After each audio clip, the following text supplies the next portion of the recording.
Hola, oyentes de Clan Nocturno. Hoy voy a contar historias que ocurrieron en Guadalajara. Prepárense, porque vamos a comenzar ahora. Mi nombre es Alejandro, tengo 31 años y soy desarrollador de software.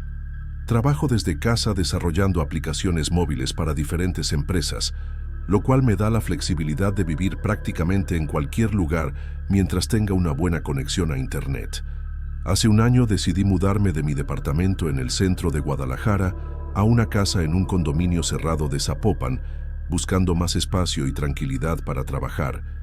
Nunca imaginé que esa decisión me llevaría a vivir la experiencia más perturbadora y extraña de mi vida. El condominio se llama Residencial Los Robles y está ubicado en una zona muy tranquila cerca del centro comercial Andares. Son aproximadamente 40 casas de 2 pisos, todas con diseños modernos y minimalistas, rodeadas por áreas verdes y con seguridad las 24 horas. La casa que renté era perfecta para mis necesidades. 2 recámaras, una oficina en el segundo piso con excelente iluminación natural, cocina integral y un pequeño jardín trasero. Durante las primeras semanas, todo fue exactamente como había esperado. La casa era silenciosa, perfecta para concentrarme en mis proyectos, y el condominio tenía un ambiente muy seguro y familiar. Mis vecinos eran profesionistas jóvenes como yo, y aunque no socialicé mucho con ellos, siempre fueron amables cuando nos encontrábamos en las áreas comunes. Los primeros signos de que algo extraño estaba pasando fueron muy sutiles. Comencé a notar que pequeños objetos aparecían en lugares diferentes a donde los había dejado. Mi taza de café favorita, que siempre dejaba en el escritorio de mi oficina, aparecía en la cocina. Libros que había estado leyendo cambiaban de lugar en los estantes. Al principio pensé que era distracción mía, que simplemente no recordaba bien dónde había puesto las cosas.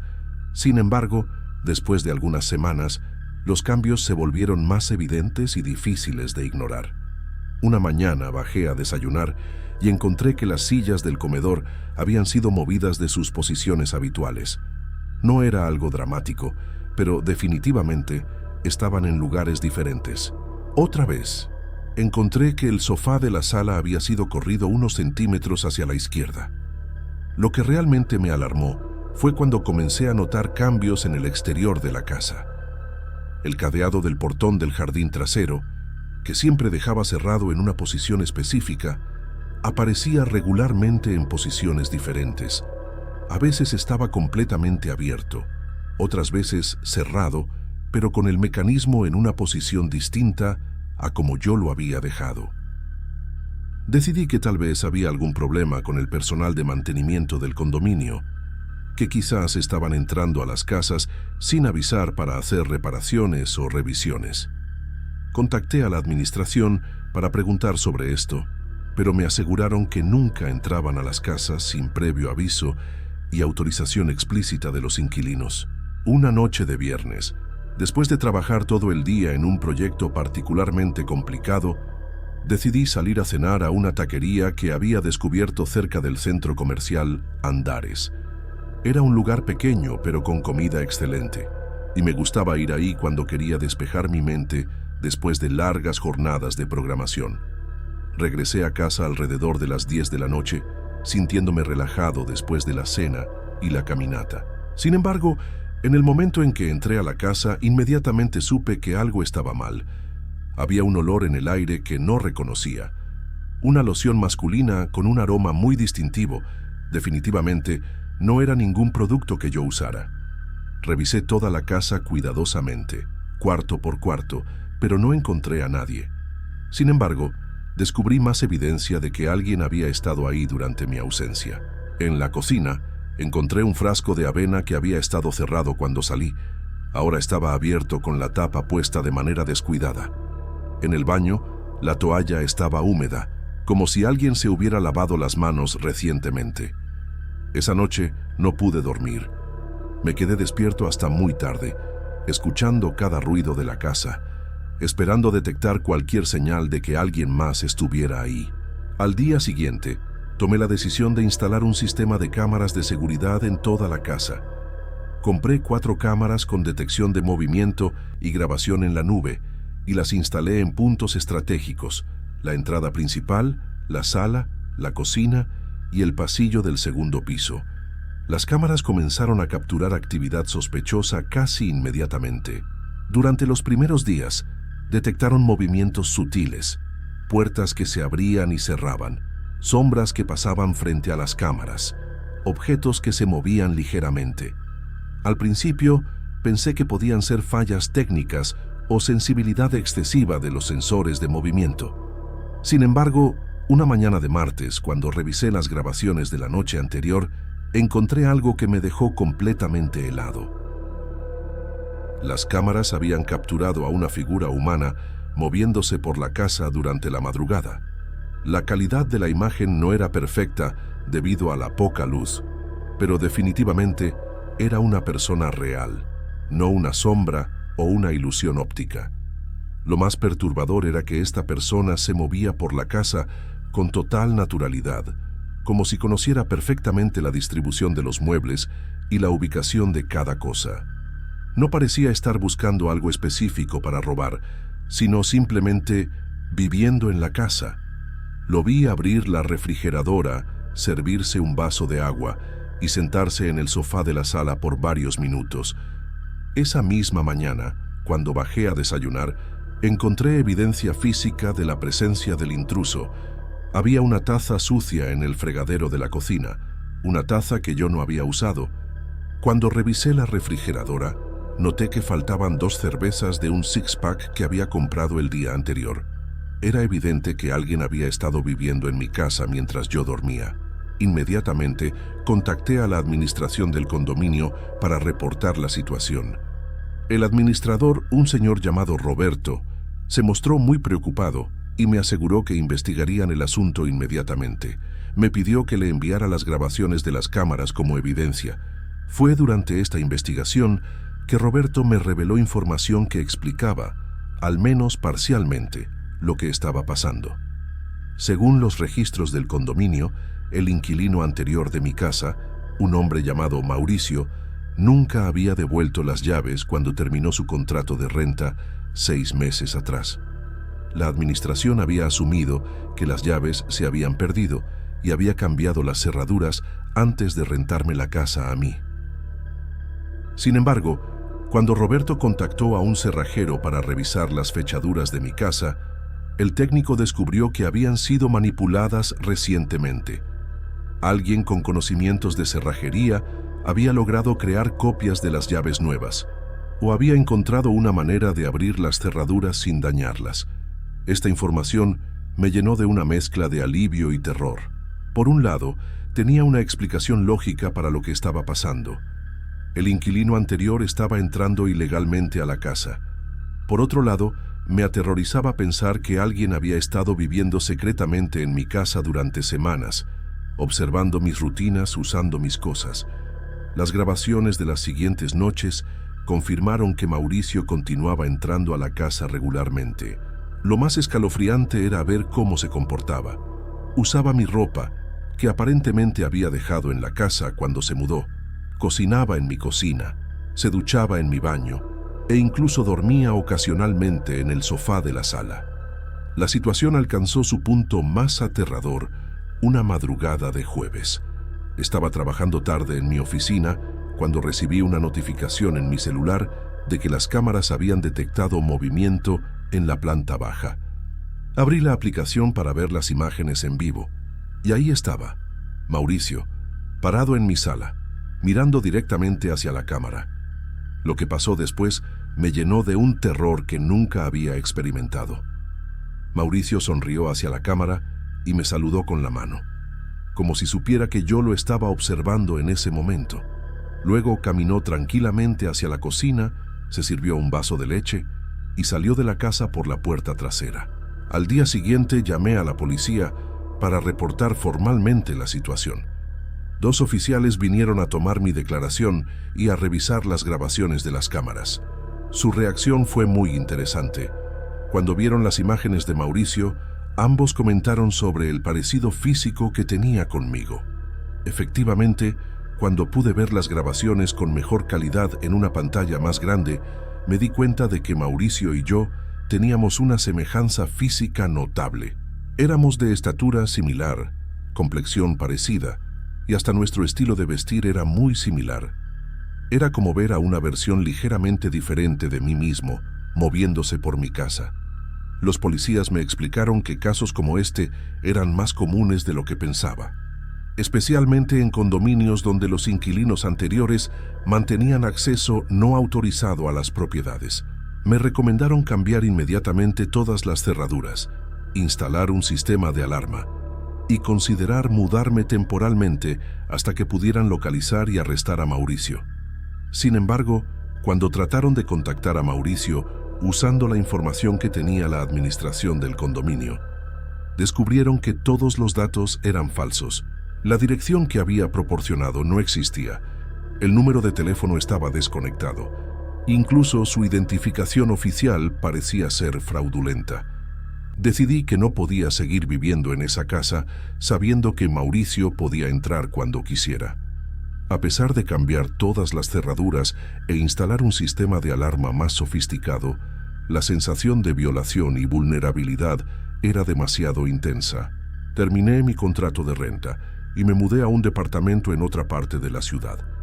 Lo más perturbador de todo es que, incluso después de mudarme, continúo recibiendo notificaciones de las cámaras que dejé instaladas en la casa.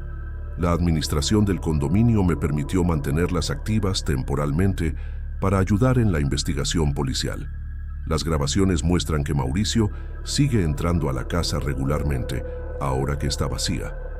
En las imágenes más recientes, lo veo viviendo en la casa como si fuera suya. Ha traído más ropa, ha reorganizado los muebles que dejé e incluso ha decorado algunas habitaciones con objetos personales. Es como si hubiera recuperado su hogar después de una ausencia temporal. La policía me ha dicho que están trabajando en el caso, pero hasta ahora no han logrado identificar o localizar a Mauricio. Aparentemente, es muy cuidadoso con sus horarios y rutas, y siempre logra evitar las patrullas de seguridad del condominio. Lo que más me perturba es pensar en todas las noches que dormí en esa casa sin saber que alguien más estaba ahí, observándome, usando mis cosas, viviendo una vida paralela en el mismo espacio. Me pregunto cuántas veces estuvo ahí mientras yo trabajaba en mi oficina, cuántas veces me observó sin que yo me diera cuenta. Ahora vivo en un departamento en un edificio con seguridad muy estricta, pero aún tengo pesadillas sobre Mauricio. A veces sueño que lo encuentro en mi nueva casa, sonriéndome desde las sombras, saludándome como lo hizo aquella noche a través de la cámara.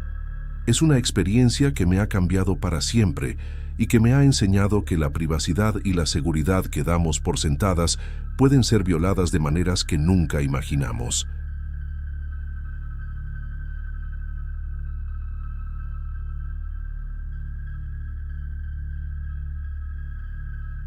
Buenas noches. Mi nombre es Martín y tengo 43 años. Trabajo como vigilante nocturno en una tienda de autopesas que está sobre el periférico norte, casi llegando a la salida hacia Zapopan. Es un trabajo tranquilo la mayoría de las veces, aunque las noches pueden ser largas y a veces medio solitarias. Manejo un Tsuru blanco del 2008 que tiene un adhesivo de taxi pegado en el cofre, aunque ya no trabajo como taxista desde hace como 3 años. El adhesivo está medio despegado, pero no me he molestado en quitarlo, porque la verdad el carro ya está viejito y no vale la pena gastar en esas cosas. La tienda donde trabajo está en una zona que durante el día está bien movida, con mucho tráfico y comercios abiertos, pero por las noches se pone bastante sola. Hay algunos otros negocios cerca, pero la mayoría cierran temprano, así que después de las 10 de la noche prácticamente soy el único que anda por ahí. Mi turno empieza a las 9 de la noche y termina a las 6 de la mañana, y normalmente no pasa nada interesante. Reviso que todo esté en orden, hago mis rondas cada 2 horas y me quedo en la caseta viendo televisión o leyendo el periódico. El jueves de la semana pasada todo empezó normal. Llegué a las 9 como siempre, hice mi primera revisión de la tienda y me instalé en la caseta para pasar la noche. Como a las 11:30 estaba viendo las noticias, cuando escuché que se estacionó un vehículo cerca de donde yo había dejado Mitsuru.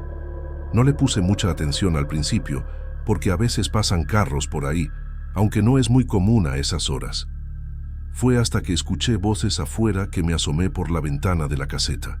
Vi una camioneta blanca, de esas grandes como las que usan las empresas de construcción, estacionada como a unos 20 metros de mi carro.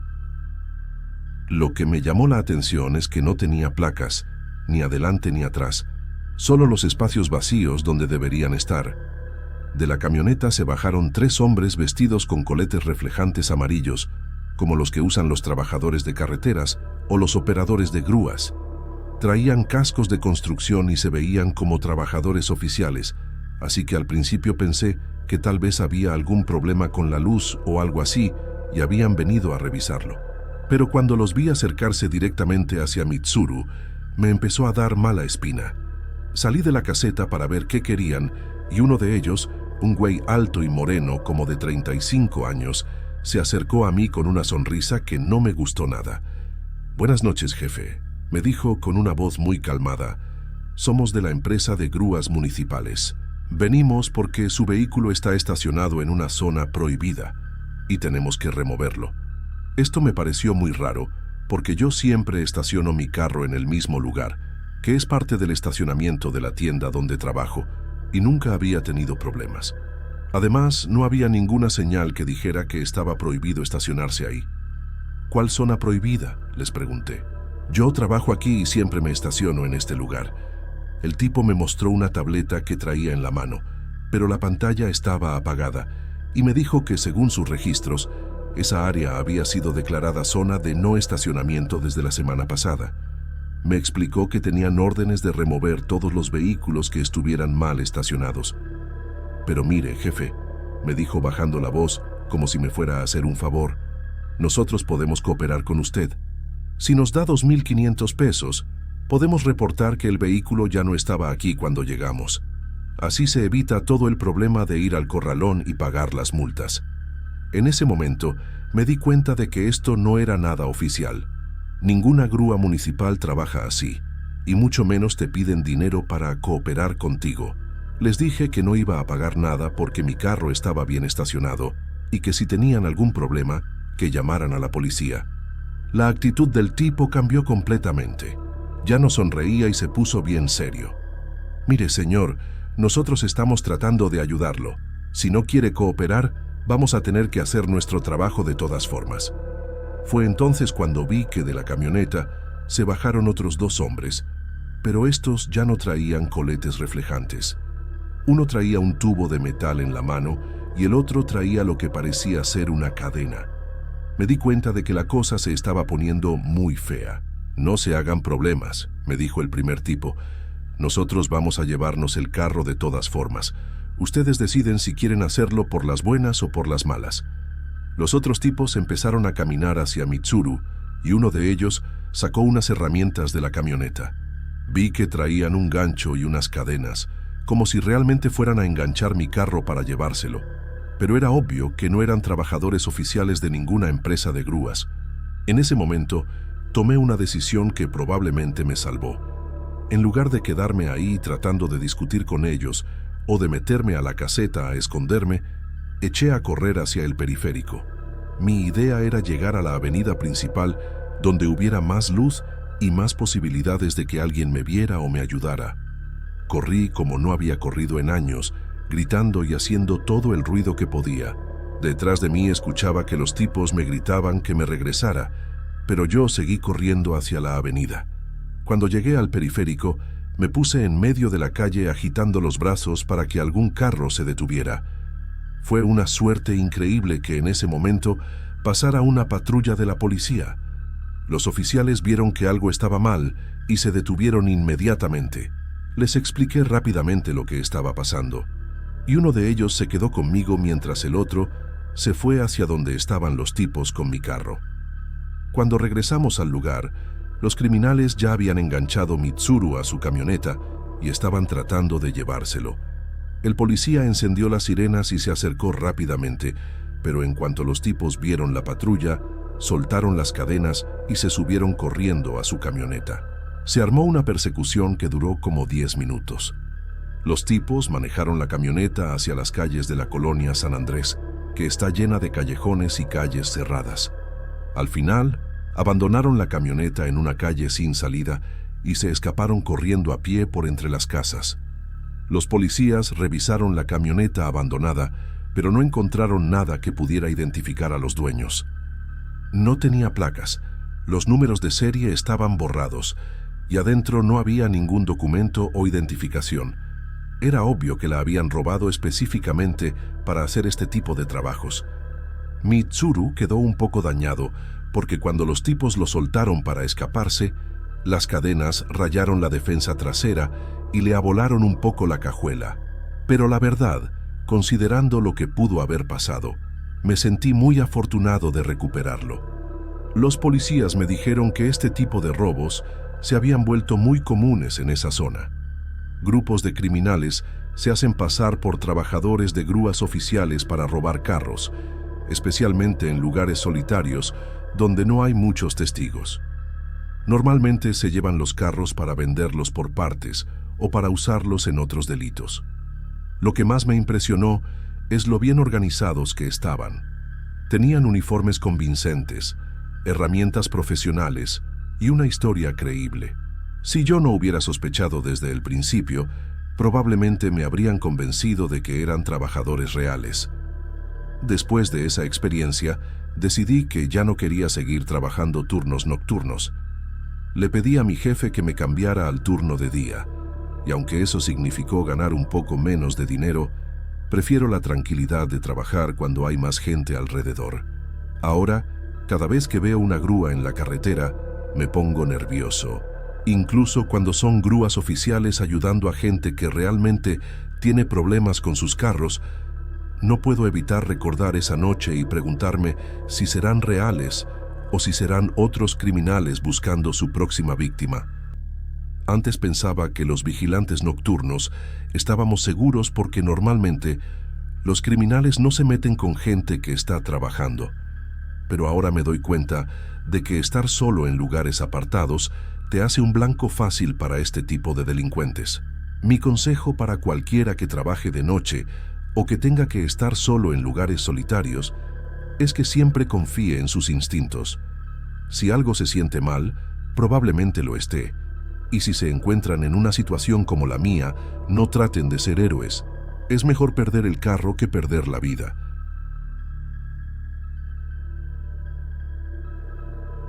Órale, pues les voy a platicar algo que me pasó en mi jale y que todavía me tiene bien sacado de onda. Yo me llamo Roberto, tengo 26 años y trabajo como valet parking en la Plaza del Sol aquí en Guadalajara. Llegué de Puerto Vallarta hace como 2 años, buscando un trabajo más estable que el que tenía allá en los hoteles de la zona hotelera. El trabajo de valet no está mal, la verdad. Es honesto, me permite vivir tranquilo, y los clientes suelen dejar buenas propinas, especialmente los fines de semana. La Plaza del Sol es un lugar bien movido, sobre todo por las noches cuando la gente viene a cenar a los restaurantes de la plaza de alimentación o va al cine. Nosotros trabajamos principalmente en el estacionamiento subterráneo, que tiene varias entradas, pero la más concurrida es la que está cerca de los restaurantes. Es un trabajo que requiere mucha confianza, porque literalmente la gente nos entrega las llaves de sus carros, algunos bien caros, y confía en que los vamos a cuidar bien. Llevaba ya como 1 año y medio trabajando ahí cuando pasó lo que les voy a contar. Era un jueves por la noche, como a las 9:30, y yo estaba en mi turno normal cubriendo la entrada lateral del estacionamiento. Es la entrada que más se usa porque queda más cerca de los restaurantes, y siempre hay buen movimiento de gente que viene a cenar. Estaba ahí parado, esperando a que llegaran más clientes, cuando veo que se acerca un güey vestido exactamente igual que yo.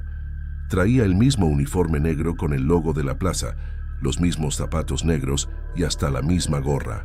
Al principio pensé que era alguno de mis compañeros que había llegado temprano para el siguiente turno, pero cuando se acercó más, me di cuenta de que no lo conocía. «¿Qué onda, carnal?», me dijo con una sonrisa bien amplia. «Vengo a cubrir el último turno». Me mandaron de recursos humanos para ayudar con el cierre.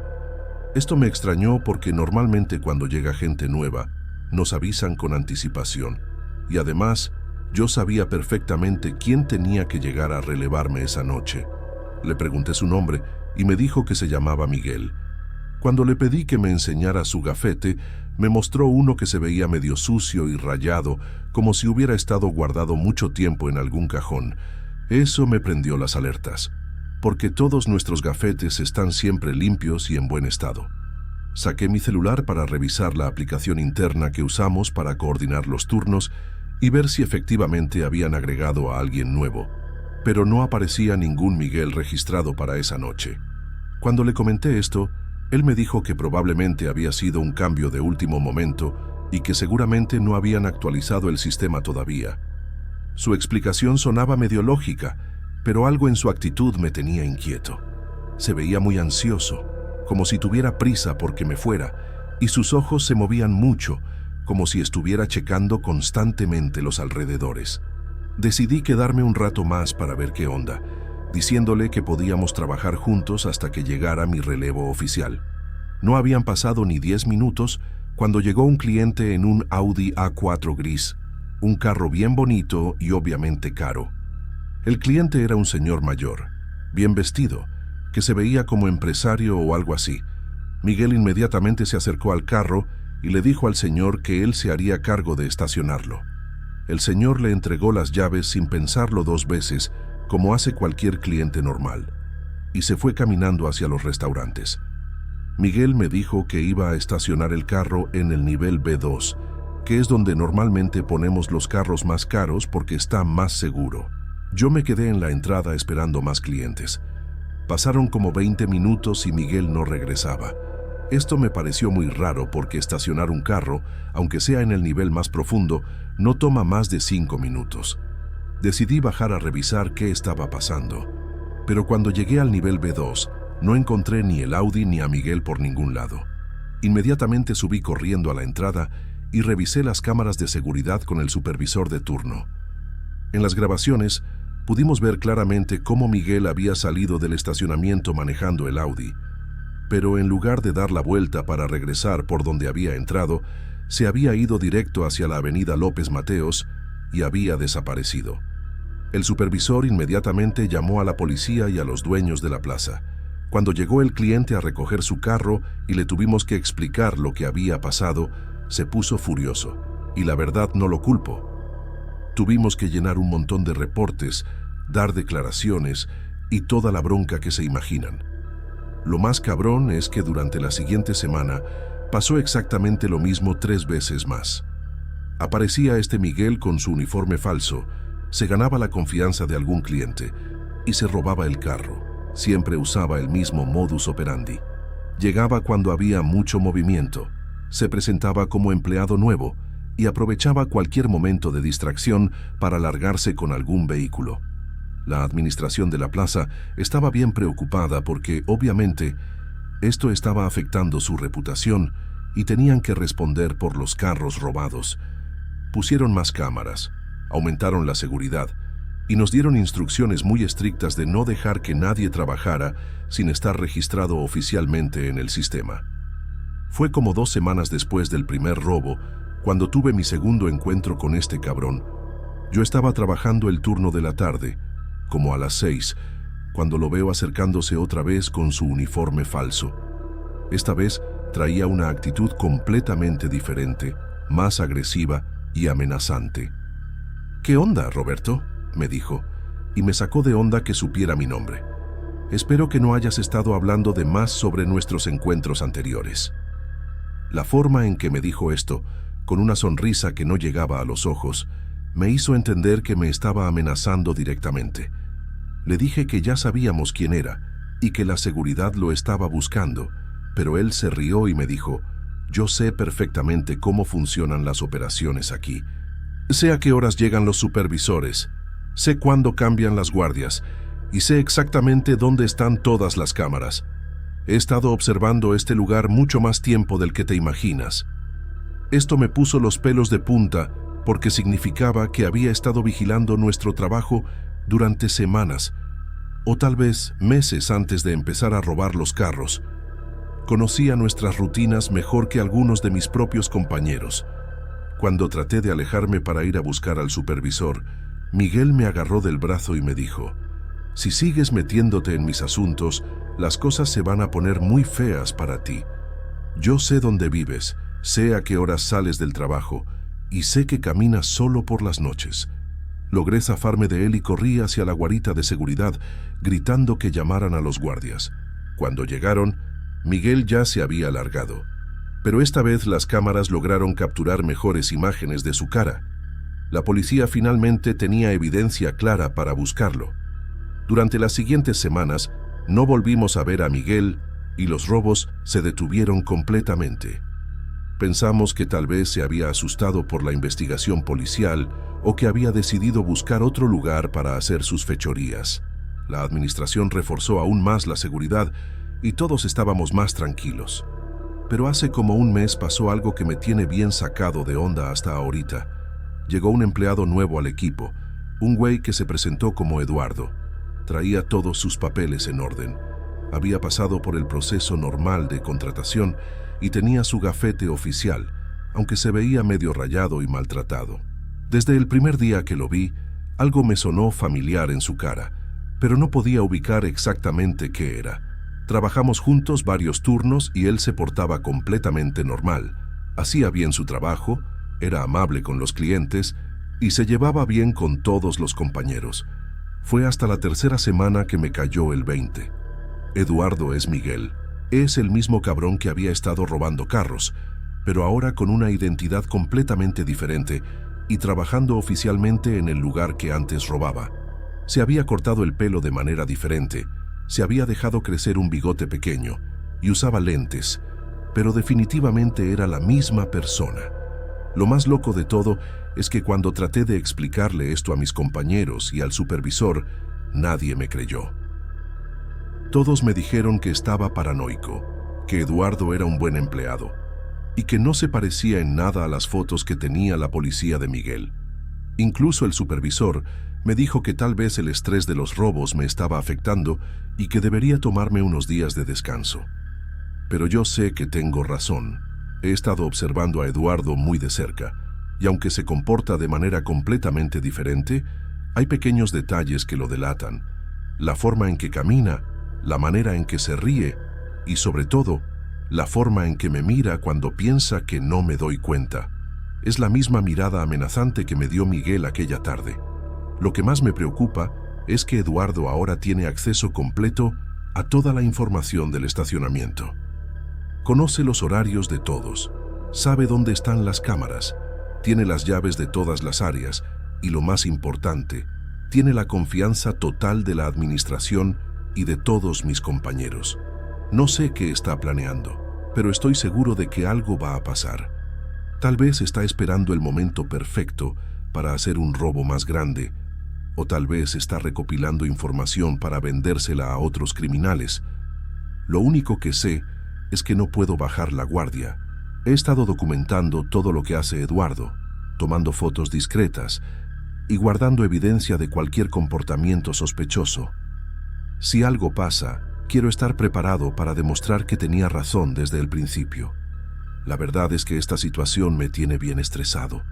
No puedo concentrarme bien en mi trabajo porque siempre estoy vigilando a Eduardo, y tampoco puedo relajarme en mi casa porque sé que él conoce mis horarios y mis rutinas. Es como vivir con un enemigo que todos los demás piensan que es tu amigo.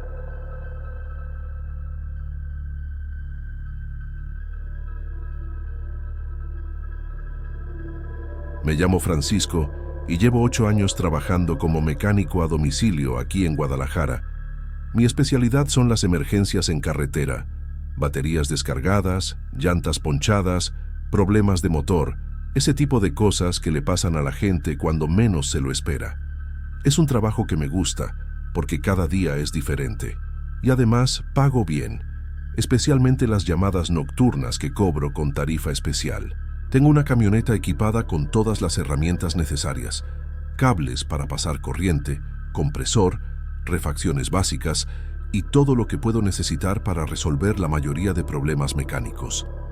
Mi teléfono suena a todas horas, pero he aprendido a ser selectivo con los trabajos nocturnos, especialmente después de lo que me pasó hace 3 meses en la carretera a Chapala. Era un martes como a las 10:30 de la noche, cuando recibí una llamada de un cliente que decía tener problemas con la batería de su camioneta. Me explicó que estaba varado cerca del pedaje de la carretera a Chapala, justo en la salida de Guadalajara, y que necesitaba que le pasara corriente para poder arrancar. Normalmente no me gusta trabajar tan tarde en carreteras, pero el cliente sonaba desesperado y me ofreció pagar el doble de mi tarifa normal.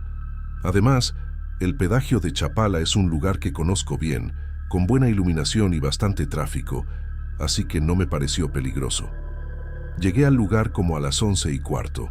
Lo primero que me llamó la atención fue lo vacío que estaba todo.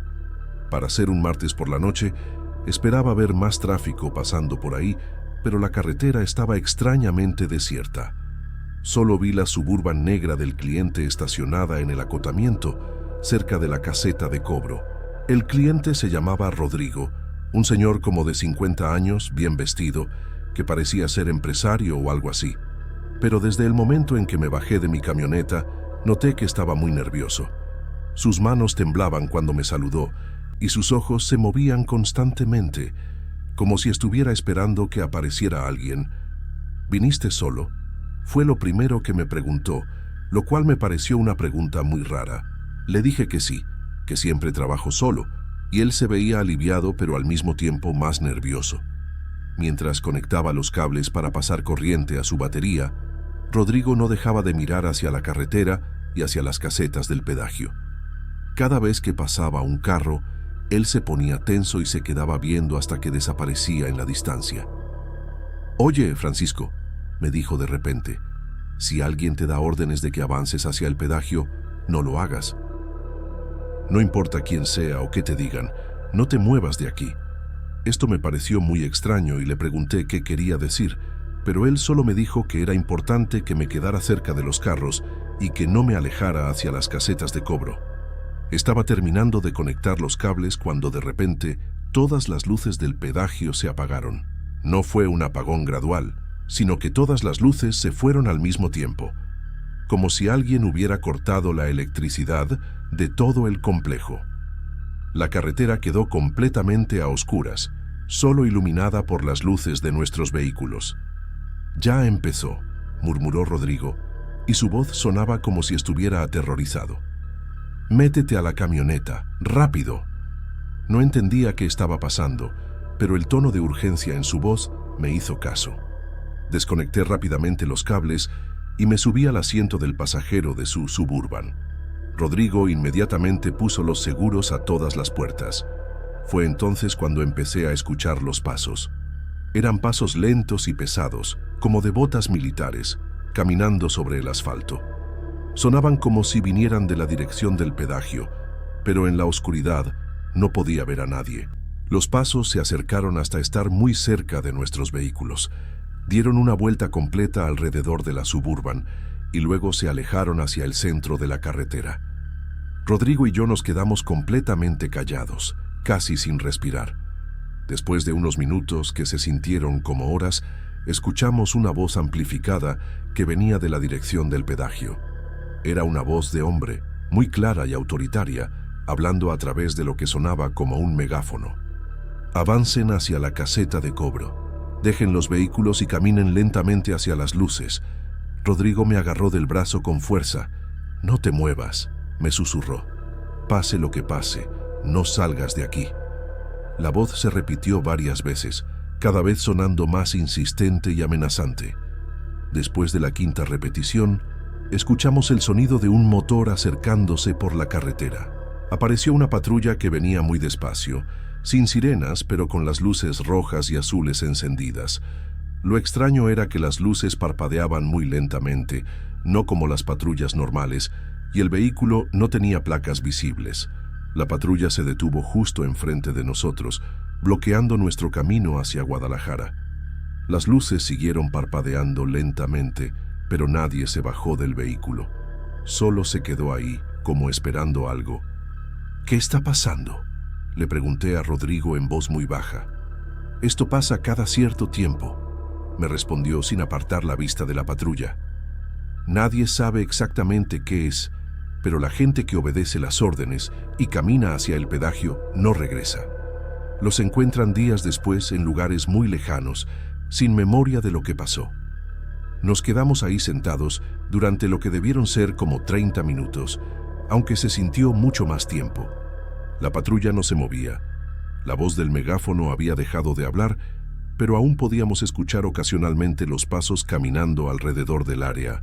De repente, tan rápido como había empezado todo, las luces del pedágio se encendieron otra vez.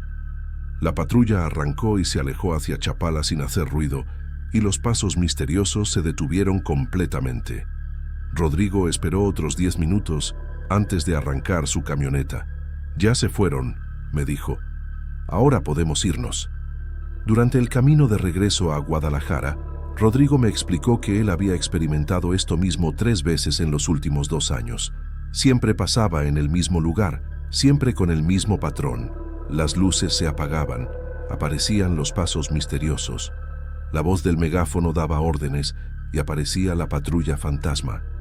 Me contó que había investigado sobre el tema y había encontrado reportes de otras personas que habían vivido experiencias similares en ese mismo tramo de carretera.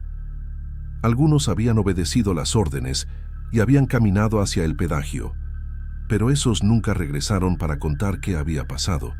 Por eso siempre tengo mi camioneta lista para arrancar, me explicó. Y por eso te pregunté si habías venido solo. Es más seguro si somos pocos y nos mantenemos juntos. Cuando llegamos a la ciudad, Rodrigo me pagó el triple de lo que habíamos acordado originalmente. Me dijo que era por haberme metido en esa situación sin advertirme antes, y me pidió que si alguna vez alguien me llamaba para trabajos nocturnos en esa zona, que no fuera solo. Desde esa noche, he rechazado todos los trabajos que me llegan de la carretera a Chapala después de las 10 de la noche. No importa cuánto dinero me ofrezcan, no vale la pena el riesgo. Además, he investigado un poco sobre el tema y he encontrado que efectivamente hay reportes de desapariciones extrañas en esa área. Lo que más me inquieta es que nunca he logrado encontrar una explicación lógica para lo que pasó esa noche. ¿Quiénes eran los que hacían los pasos? ¿De dónde venía la voz del megáfono? ¿Y qué era esa patrulla sin placas que aparecía y desaparecía como fantasma? Rodrigo me ha llamado un par de veces desde entonces para trabajos en otras partes de la ciudad y siempre me pregunta si he tenido más experiencias extrañas. Me dice que él sigue pasando por esa carretera de vez en cuando durante el día, pero nunca después del anochecer. Esa experiencia me hizo replantear completamente mi trabajo nocturno.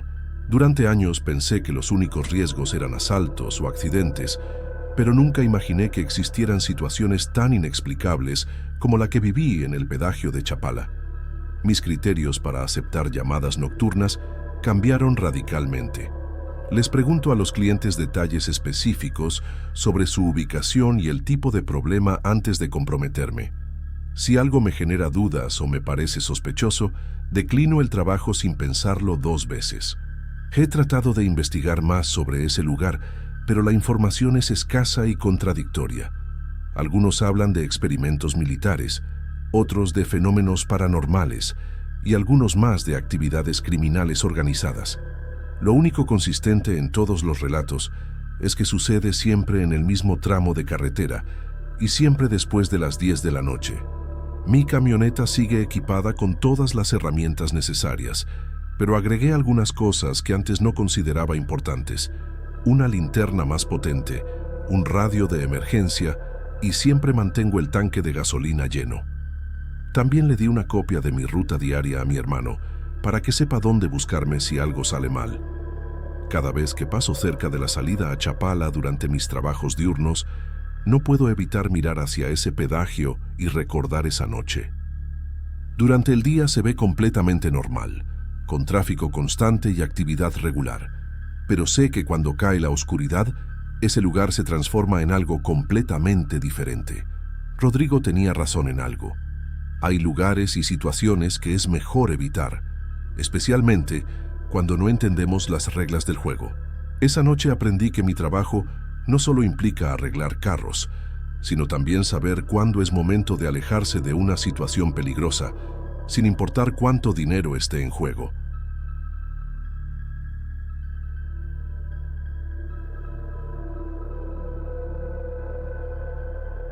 Mi nombre es Sandra, tengo 29 años y trabajo como enfermera en el Hospital Civil Fray Antonio Alcalde, aquí en Guadalajara. Estudié enfermería porque siempre quise ayudar a la gente, salvar vidas, hacer la diferencia en el mundo. Durante 5 años he trabajado en el área de urgencias. He visto de todo: accidentes, balaceras, sobredosis, partos complicados. Pensaba que después de tanto tiempo en el hospital ya nada me podía sorprender o quebrar. Estaba muy equivocada. Era una madrugada lluviosa de octubre del año pasado cuando mi vida cambió para siempre. Había terminado un turno de 12 horas que había sido particularmente pesado. 3 accidentes de tráfico, 2 infartos y una niña que llegó con quemaduras graves. Estaba agotada física y emocionalmente, pero eso era normal después de turnos tan intensos. Salí del hospital como a las 3 de la mañana. Llovía bastante fuerte, de esas lluvias de octubre que hacen que las calles de Guadalajara se vuelvan ríos. Subí a mi Chevy Aveo blanco y comencé mi trayecto habitual hacia mi casa en la colonia americana. Normalmente, el camino me toma unos 20 minutos, pero con la lluvia y a esa hora de la madrugada, las calles estaban prácticamente vacías. Iba manejando por la avenida Federalismo, luchando contra el cansancio y la lluvia que golpeaba el parabrisas. Tenía la música puesta bajito y estaba pensando en llegar a casa, darme una ducha caliente y dormir hasta el mediodía. Era una rutina que había repetido cientos de veces sin problemas. Fue cuando pasaba cerca de la glorieta normal que todo cambió. De la nada, una figura apareció corriendo desde la banqueta izquierda, tratando de cruzar la avenida bajo la lluvia. No tuve tiempo de frenar, no tuve tiempo de esquivarla, no tuve tiempo de hacer nada. Escuché el golpe seco contra mi carro y vi el cuerpo caer al asfalto mojado. Me detuve inmediatamente, con el corazón latiendo tan fuerte que pensé que se me iba a salir del pecho. Bajé del carro bajo la lluvia y corrí hacia donde había caído la persona. Era una mujer de aproximadamente 40 años, vestida con un uniforme azul de limpieza, como los que usan las señoras que trabajan en oficinas o centros comerciales. A su lado había una bolsa del Soriana que se había roto con el impacto y su contenido estaba esparcido por el asfalto. Un bolillo, 1 litro de leche, algunas pastillas para el dolor y unos pañales para bebé. Era obvio que venía de trabajar y había ido a comprar cosas básicas para su familia. Mi entrenamiento médico se activó automáticamente. Me arrodillé junto a ella bajo la lluvia y comencé a evaluar sus signos vitales. Tenía pulso, pero era débil e irregular. Respiraba, pero con dificultad.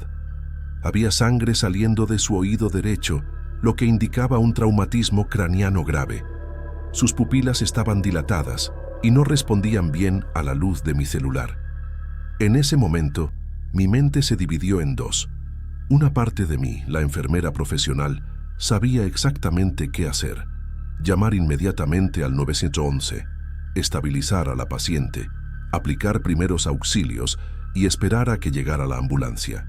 Pero la otra parte de mí, la parte asustada y egoísta, comenzó a pensar en las consecuencias. Estaba manejando después de un turno de 12 horas, estaba cansada, había estado lloviendo. Aunque no había tomado alcohol ni drogas, sabía que los exámenes toxicológicos eran rutinarios en estos casos. Pensé en mi carrera, en mi licencia médica, en la posibilidad de ir a la cárcel, en cómo esto destruiría mi vida. La mujer abrió los ojos por un momento y me miró directamente. Sus labios se movieron como si tratara de decir algo, pero no salió ningún sonido. Fue en ese momento cuando tomé la decisión más cobarde y terrible de mi vida. En lugar de llamar a la ambulancia, la cargué hasta mi carro. Era una mujer pequeña, no pesaba mucho, y logré subirla al asiento trasero. Mi plan era llevarla a algún lugar donde pudiera dejarla y llamar anónimamente al 911, diciendo que había encontrado a una mujer herida. Manejé hacia la colonia Oblatos a un terreno baldío que conocía cerca de unas construcciones abandonadas. Durante todo el trayecto, la mujer respiraba con dificultad en el asiento trasero. Yo le hablaba, le decía que todo iba a estar bien, que la iba a ayudar, pero eran mentiras. Cuando llegué al terreno baldío y me detuve, me di cuenta de que la mujer había dejado de respirar. Revisé su pulso. Nada. Sus ojos estaban abiertos, mirando hacia el techo del carro con esa expresión vacía que he visto tantas veces en el hospital. Había muerto durante el trayecto. En ese momento me di cuenta de la magnitud de lo que había hecho. No solo había atropellado a una persona, sino que había permitido que muriera cuando tal vez podría haberla salvado si hubiera actuado como la profesional médica que se suponía que era. Entre los escombros de la construcción abandonada, cavé un hoyo con mis propias manos. La tierra estaba húmeda por la lluvia, lo que facilitó el trabajo, pero fue la cosa más difícil que he hecho en mi vida. Enterré a esa mujer como si fuera basura, cuando debería haber estado luchando por salvar su vida en una sala de emergencias. Regresé a casa y limpié obsesivamente mi carro. Lavé cada centímetro, aspiré cada rincón y revisé que no quedara ninguna evidencia del accidente. Después me bañé durante 1 hora, tratando de lavarme la culpa y el horror de lo que había hecho. Esa noche no pude dormir. Cada vez que cerraba los ojos, veía el rostro de esa mujer mirándome desde el asiento trasero de mi carro. Escuchaba su respiración laboriosa. Sentía el peso de su cuerpo cuando la cargué. Recordaba la textura de la tierra húmeda cuando la enterré. Al día siguiente traté de actuar con normalidad en el hospital, pero era imposible. Cada paciente que veía me recordaba a la mujer que había matado. Cada monitor que sonaba me hacía pensar en los signos vitales que no había monitorizado. Cada familia preocupada en la sala de espera me hacía pensar en los familiares que estarían buscando a esa mujer. Fue 3 días después cuando comenzaron las llamadas telefónicas. Todas las madrugadas, exactamente a las 2:47, mi teléfono sonaba. Cuando contestaba, solo escuchaba respiración pesada y laboriosa, exactamente como la respiración de la mujer durante sus últimos minutos de vida. También empecé a encontrar bolsas del Soriana en la puerta de mi casa. Siempre contenían exactamente los mismos artículos que había visto esparcidos en el asfalto esa noche. Un bolillo, 1 litro de leche, pastillas para el dolor y pañales para bebé. No importaba cuántas veces las tirara, siempre aparecían más. En el hospital, comencé a ver reflejos extraños en las ventanas y en las pantallas de los monitores. Era el rostro de la mujer, siempre con la misma expresión de dolor y confusión que tenía cuando me miró esa noche. Los otros enfermeros y doctores no parecían notar nada, pero para mí era imposible ignorarlo. 1 semana después del accidente, vi en las noticias locales un reportaje sobre una mujer desaparecida. Se llamaba María Guadalupe Hernández, tenía 42 años y trabajaba como empleada de limpieza en un edificio de oficinas del centro. Había salido de trabajar la madrugada del accidente y nunca había llegado a su casa. El reportaje mostraba a sus 3 hijos, 2 niñas de 8 y 10 años y un niño de 5. Estaban llorando frente a las cámaras pidiendo información sobre su mamá. Decían que ella siempre les compraba pan dulce cuando salía del trabajo y que esa noche había ido al Soriana a comprar leche y pañales para el bebé de una vecina. Ver a esos niños llorando por su madre fue como recibir una puñalada en el corazón. Me di cuenta de que no solo había matado a una mujer, sino que había dejado huérfanos a 3 niños pequeños. María Guadalupe no era solo una víctima anónima, era una madre trabajadora que había estado tratando de llegar a casa con sus hijos. En el hospital, los pacientes comenzaron a hacerme preguntas extrañas. ¿Usted es la enfermera que dejó morir a alguien?, me preguntaban. ¿Por qué no salvó a esa señora? Cuando les preguntaba de qué estaban hablando, me miraban confundidos, como si no recordaran haber dicho nada. Mis manos empezaron a temblar incontrolablemente durante el trabajo. No podía insertar catéteres, no podía tomar presión arterial correctamente, no podía escribir en los expedientes. Mis supervisores comenzaron a notar que algo estaba mal, pero yo les decía que era estrés y cansancio. Las apariciones de María se volvieron más frecuentes y más claras. La veía caminando por los pasillos del hospital, siempre con su uniforme azul de limpieza y esa mirada de reproche. La veía parada en la glorieta normal cuando pasaba por ahí, señalando hacia el lugar exacto donde la había atropellado. Todas las mañanas, sin importar qué zapatos me pusiera o dónde hubiera estado, encontraba tierra roja de oblatos en las suelas. Era la misma tierra húmeda donde había enterrado a María y aparecía incluso cuando no había salido de mi casa en todo el día. Las visitas nocturnas comenzaron un mes después del accidente. Me despertaba en la madrugada y ahí estaba María, parada al pie de mi cama, con su uniforme manchado de sangre y tierra. ¿Por qué no me salvó?, me preguntaba con una voz que sonaba como si viniera de muy lejos. Usted sabía cómo ayudarme. ¿Por qué me dejó morir? Decidí regresar al terreno baldío en Oblatos, pensando que tal vez encontraría alguna paz si veía el lugar donde la había enterrado. Pero cuando llegué, el terreno estaba completamente limpio. No había ninguna señal de que hubiera acabado ahí, ninguna evidencia de que María estuviera enterrada en ese lugar. Fue cuando regresaba del terreno baldío que vi el altar. En la avenida Federalismo, exactamente en el lugar donde había ocurrido el accidente, alguien había puesto flores, veladoras y una fotografía de María Guadalupe. Era un memorial improvisado, como los que pone la gente cuando alguien muere en un accidente de tráfico. Esa noche, cuando pasé por el memorial, vi a los 3 hijos de María arrodillados frente a la fotografía de su madre, encendiendo veladoras y rezando. La niña más grande le decía a los pequeños que su mamá los estaba cuidando desde el cielo y que algún día iban a saber qué le había pasado. Fue en ese momento cuando me di cuenta completamente de lo que había hecho.